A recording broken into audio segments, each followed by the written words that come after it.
সিরিয়ালে আত্মীয়রা যখন বাড়িতে আসে। কই গো, এসে পড়েছি বৌদি। খোঁজ খবর তো রাখো না। তো কেমন আছো সবাই? থাক থাক থাক থাক, আশীর্বাদ করি। ছেলেগুলো সব বিয়ে থা দিলে, খোঁজ খবর নিলে না। না, খোঁজ খবর নিয়েছিলে, আমাদের তখন একটু আসতে অসুবিধা ছিল, সেই জন্য আসিনি বৌদি। এই যে এসে পড়েছি। এখন সিরিয়ালটা যতদিন না সারা হচ্ছে আর বাড়ি থেকে যাচ্ছি নে বাপু। দিদি, এটা আমার বড় বৌমা। তুমি কি নাইটি পরে থাকো নাকি সারাক্ষণ? শাড়ি টাড়ি পরো না নাকি? কি বাবা? না, বলছি আর কি, আমার বৌমা একদম নায়িকা। তো তোমার বৌমা কেন এরকম দেখতে? তো ছোট ছেলের বৌমা কোথায়?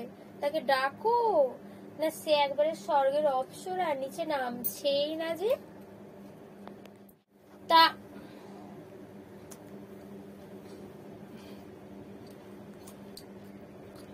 ওই বৌমাটি এত বেটা ছেলেটির মতন দেখতে কেন? ওসব কথা পরে খাবে, কোন জল জল মিষ্টি চা সব এখন পরে হবে। থাক থাক, আগে আলাপ আলোচনা গুলো করে ফেলি।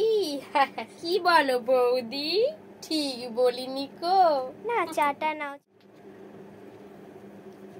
তা মা, তোমরা ক ভাই বোন? হ্যাঁ, আমরা এক ভাই এক বোন। আমরা এক ভাই এক বোন। এই যে পিসিমা, ভালো আছেন? তোমরা কি ভাবছো আমি এখানে ভালো মনে এসেছি? আমি সংসারে জ্বলে পুড়ে মরি, আর আমার বৌমা আমাকে দিন রাত কাজ করে, এই জন্যই তো আমি এখানে এসেছি। তোমাদেরকে ওই রকম ভাবে জ্বলাবো। রান্না দাঁড়াও, আস্তে আস্তে সব বুঝতে পারবে। ছুঁয়ে ঢুকে ভালো ভাই বোন। দেখে তো মনে হচ্ছে ভালোই বাবু। তা কাজকর্ম সব পারো তো? তোমার শাশুড়ির হাতে হাতে সব করে দিচ্ছ তো? আমার বৌমাকে তো বলতেই হয় না, আমাকে নড়ে বসতে বলে না কো। আমি শুধু পায়ের উপর পা তুলে বসে থাকি। হ্যাঁ পিসিমণি, আমি হেল্প করি। ভুল বুঝছো, আমার ছেলের বউরা খুবই ভালো, তোমাকে আদরে আপ্যায়নে খুবই ভালোবাসবে। তুমি বসো না, কদিন থাকবে থাকো না, কি আছে। আর বৌমা, আমার দু বৌমাই খুব ভালো, বড় বৌমাও খুব ভালো, ছোট বৌমার এই বিয়ে হয়েছে, খুবই ভালো।